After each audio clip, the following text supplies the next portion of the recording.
ما توقع داشتیم وقتی که بحث شهادت رهبرمان رخ داد আমরা আশা করেছিলাম আমাদের সর্বোচ্চ নেতার শাহাদাতের পর অন্যান্য মুসলিম দেশগুলোর মতো বাংলাদেশের সরকার আমাদের সাথে যোগাযোগ করবে, ফোনে কিংবা বিভিন্নভাবে শোক প্রকাশ করবে।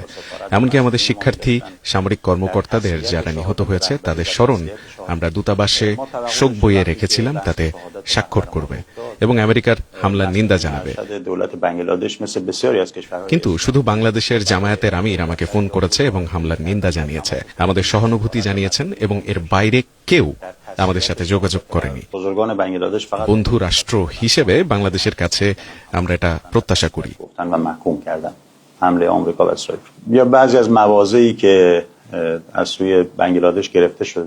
ইরান আগ্রাসনের শিকার হয়েছে, সে হিসেবে নিন্দা জানাতে পারত। আমেরিকাতেই তাদের জনগণ এই ঘটনার নিন্দা করছে। যুদ্ধ একদিন শেষ হয়ে যাবে, কিন্তু বিভিন্ন দেশের আমাদের সাথে করা আচরণগুলো আমাদের মনে থাকবে।